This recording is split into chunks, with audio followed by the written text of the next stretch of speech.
I'm an East Coast guy who got to sit in a cloud and talk about glaciers. It's not only the glaciers, but it's everything that the glaciers support. Because what I heard about before was like, oh, the glaciers are melting. But you don't think like, oh, the glaciers are melting while the stream flows like feed the hydropower. The hydropower powers the cities. I think that like learning about all the interconnections and how like one thing leads to another was probably the most interesting, at least for me. And how just a couple degrees of warmth can completely change the environment in which even like the bull trout or the rainbow trout can thrive. I've been here for a month and I've been seeing new stuff every day, and on every trip we've been going to a new place that seems really far away or different than the other, and we always see new things, and there's so much stuff here that all of a sudden like that little piece of the map seems a lot more important, and when you think of climate change affecting the whole world, it's really huge. And just about national parks is I've been to a lot, but it's always like I've kind of been to the visitor center and looked at like the main attraction kind of left.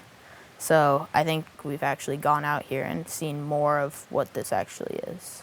I didn't really know a lot about them beforehand. Like the goals of them I think are really cool, like, you know, protect and preserve and really bring people here, because like from me coming here and being with this group, like you can see why they'd want to do that, because I have built this like connection kind of, and if people come here I think that they'll definitely be impacted because it's such a beautiful place. I've never, I've seen glaciers, I've been close to them, but I've never really learned about them or met with a geologist about glaciers, and I think that's what we're doing, so I'm looking forward to that. In 1907, the glacier was right here, and now it's up around the corner. We can't quite see it yet, but we're getting close, and if the clouds lift, we'll get a good view of it. So I'll pass this picture back, and we're standing about the same place where the photograph was taken from. It shows that glacier sitting right here.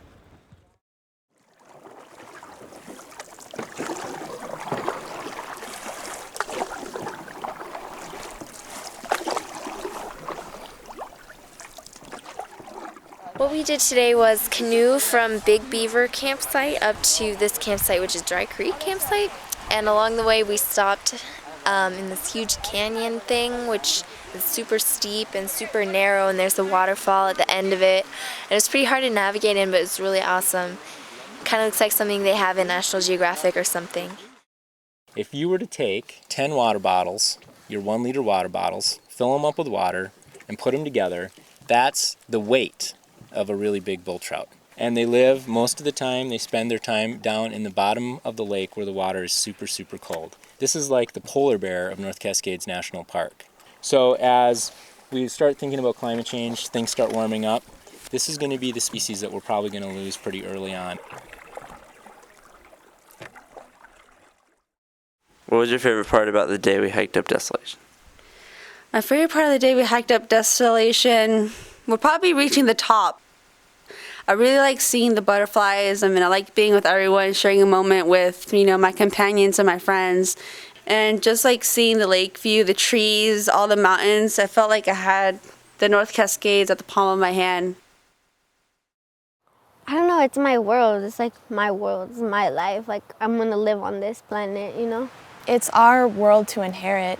It's something that we need to care about now, because if we don't care about it, then who's going to care about it later? We're the ones that are making the new technologies, we're the ones making the new breakthroughs, and we're the ones who are going to influence the next generation. Well, I figure if you influence the youth and make them care more, then they'll influence future generations and the cycle will continue. Adults already, a lot of them, their minds are set and they're like, oh, it won't affect me in my lifetime.